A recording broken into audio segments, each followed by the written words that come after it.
se quintoma OCM Chukmahat Tan Koshamin Saapalak Stomoksna Manakila Kanakasna Anhat Tamakwitsi. My ancestral name is Saapalak. My driver's license name is Bob Baker, from the Squamish Nation.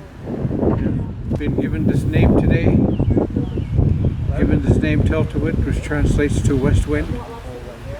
And this canoe is going to be very active in the curriculum for West Vancouver schools, bringing our youth at heart, out onto the water and learning about the ways of West Coast sailors' canoe traditions, and that there's a way to use these canoes.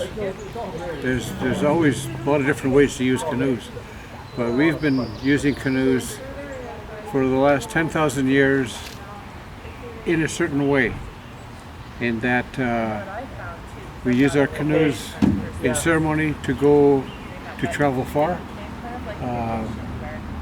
We have canoes similar to this that have been on the west coast, have been on the northern tip of Vancouver Island, have been to Bella Bella, Waglisla, have been across the border to Washington State, all these different places.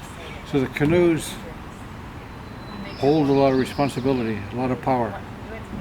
They bring us places, and they bring us in the spirit of our ancestors. OCM Chukmahat Tan Koshamin Saapalak Stomoksna Manakila Kanakasna. Good morning to everyone on Hot Tamakwitsi. Beautiful day today, and momentarily we're going to exercise in something that I haven't really been involved too much with, but I'm loving it just the same. And just a brief explanation is that we're going to be putting a name on this canoe, and but we're not going to wake the canoe up to do that. We're only going to bring it into like a dream state, and we're going to announce the name. So give it something to dream about when it's waiting for its time to wake up, which may be August, September, could be Easter next year, we don't know. But for the sake of covering the canoe, we are going to announce a name, and the name will in turn draw the medicine to protect it, necessary medicine from the ancestors. And that is what we're doing. We're calling on the ancestors and their medicine, and the medicine of that world out there on the water, that we are going to be covered.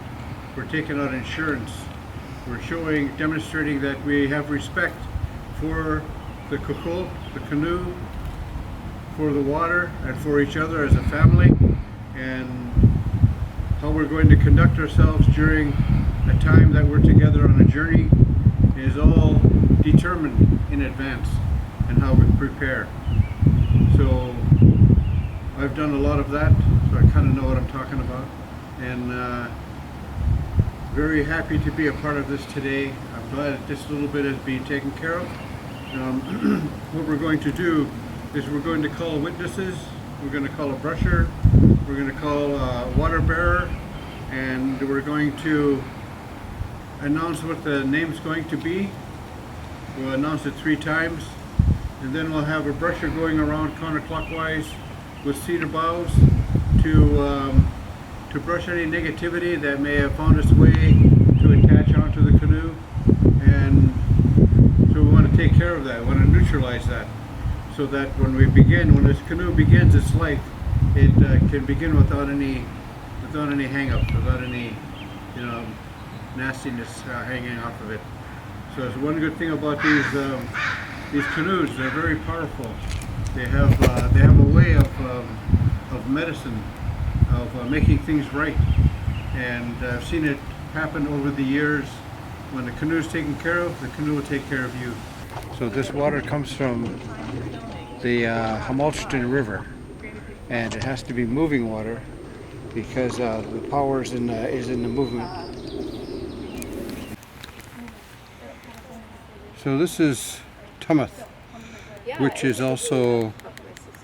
is a word that we use for earth, the sacred earth.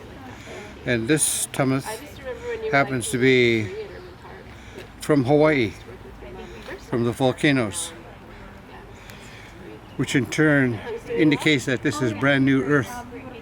So brand new earth is sacred, brand new, and so we use it for covering ourselves, around our eyes, our mouths, our hands, our feet, our ears.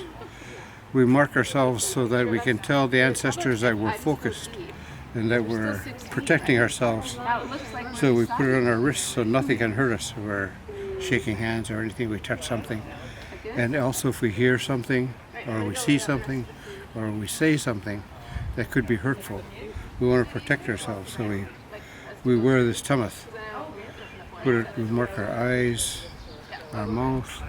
Before I forget, there's a bag on your office door for Stanley. The girls are And so that protects us as well as protects the people around us, our family. And then these cedar boughs have to be picked. They have to be picked before 3 o'clock in the afternoon. After 3 o'clock in the morning, before 3 o'clock in the afternoon, cedar boughs are picked, are harvested for ceremonies, and it is during that time that is, they say it's safe to go and harvest in the forest, and after which 3 o'clock and afterwards the ancestors and the spirits are moving around, so we don't really want to interfere with anything that's going on there. So we take the cedar boughs earlier. So that's just one of our teachings. Hamilton is kept on a river, and the Tiwet is put inside the water to bless the water, in which in turn the water is brushed on here to neutralize negativity. And then the cedar boughs, the cedar, because it is a provider, it is a medicine all by itself, because it has given us, for thousands of years, has given us our canoes, given us our homes, our totem poles, our weapons, our tools. So the red cedar is very special in that way. So we use red cedar in our ceremonies. So we call it brushing, cedar brushing, for brushing homes, canoes, totem poles, paddles, naming people, all kinds of stuff. Moments like this are very special because we reflect back on how it is that we made our way through and if we did all the right things. I'm very happy to say that we've done all the right things. The name of this canoe is Tiwet. Tiwet. Tiwet. Translated west wind. What that brings with it, that name, what it brings with it is that snap, or that mana, that power that comes from the west.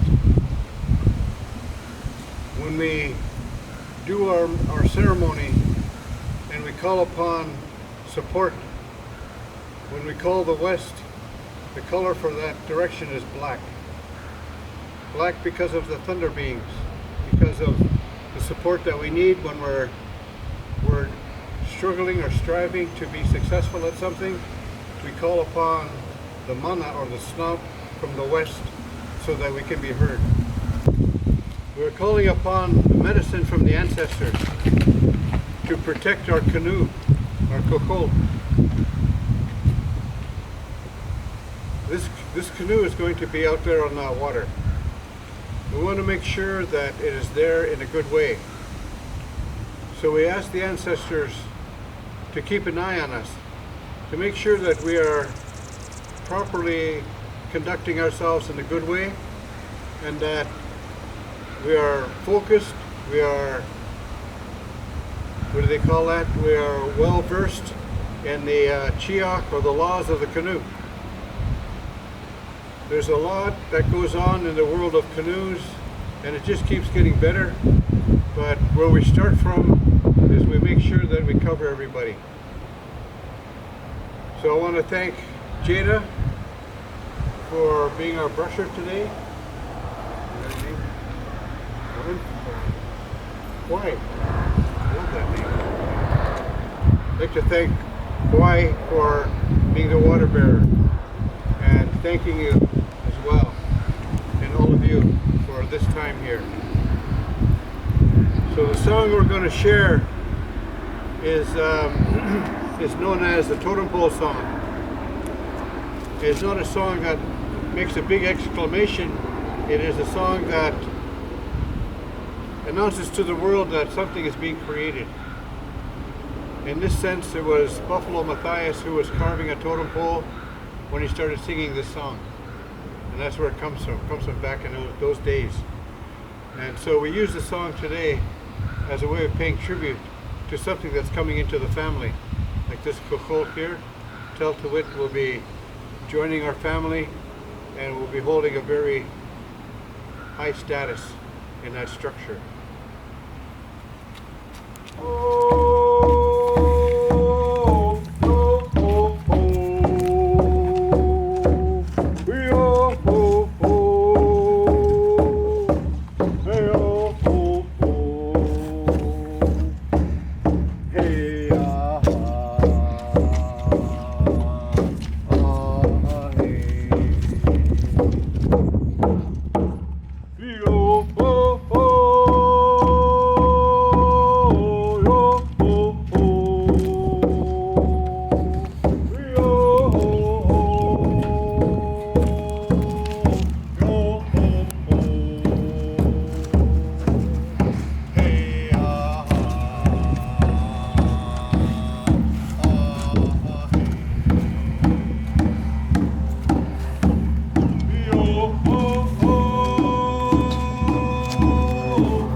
Tiwet, Aichka, Hosiem, thanking you for the work. It can be a little bit draining sometimes, and to keep yourselves aware of what it is that you did. All of our ceremonies are similar in that when we do a house brushing or totem pole brushing, it follows the same procedure and along with the same spirit, calling on the ancestors to come and check us out and see that we're doing a good job. You know? And a gold star, you never know. So thanking you again, and we'd like to hear a couple words from the witnesses. Hatsqual, Koyansna, Donnie Grattan. I want to give thanks to Saplek, Bob Baker, for doing this ceremony today. I felt that as you were talking about Tiwet and the west wind, I could feel the west wind blowing towards us, giving us energy. I appreciate how the canoe is symbolic for the journey that many of us need to take in our life, and bringing the canoe to West Van at this time I think is really important. We're all going through a bit of a journey right now, so the timeliness of this is really important, and standing here on this land in this area is really important too. So Osiam, thank you very much. Hi, I'm Carol Langley. I am so honored to have been called as a witness as part of the naming ceremony today for Tiwet. As Bob or Saplak mentioned, during this ceremony, it's a time to reflect on the journey that we've taken to get here and to make sure that we've followed all the right steps, which I have no doubt we have, because we had Saplak's guidance, and I look forward to the time I get to actually sit in this wonderful canoe and for our happy journeys ahead in West Vancouver schools. Hatsqual, Tanoe, Ian Kennedy, Kian Sla. It's just a great privilege to be here today with all of you in front of and with this canoe. It has been a journey to get to this stage, and we're going to have so many amazing journeys and memories and lifetime experiences moving forward. So, Osiam, Saplak, thank you very much for leading us through this. I'm Liz Hill, Director of Instruction for West Vancouver Schools. I am so honored to be here today to be a witness to our canoe naming. The canoe journey has been a long one coming, and to see it come to fruition today in this very special ceremony has brought me great joy, and I am very excited about continuing our canoe journey with West Vancouver Schools. Hi, I'm Hawaii. I'm a grade 11 student at this school, and I'm really looking forward to seeing this canoe out on the water. I know for a lot of people, a canoe is like a second home. Being out on the water is a very soulful experience, and you get to experience a lot of fun connections with people and yourself. You get to learn a lot about yourself while on the water and paddling. So I look forward to the kind of experiences this is going to bring to a lot of the students at the school.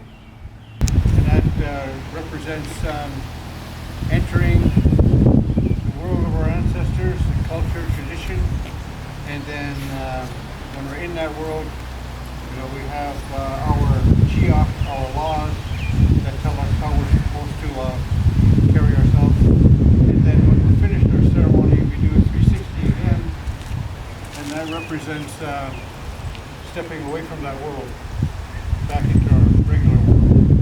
So we have to do things like that in order to keep ourselves aware and keep ourselves focused. And we have a closing song. So let's cut the sparkles, that'll work. Anybody wants to dance, please refrain. We're professionals here. We don't want to break the camera. Unless of course you want to, we can't stop you. Stop you from doing the eagle dance. This is when the eagle Let's cut to sparkles, gathering of eagles. So we thank you for that. We thank the ancestors and for the teaching, for the path for us to walk along in life. That we have all these ways set for us, and so we cover it and we handle it with respect. So let's cut to sparkles on behalf of all of us here, our ancestors, our families, our pets, our friends, neighbors, our enemies, everyone. We ask the Creator's blessings for this time that we're sharing together. We'll see you.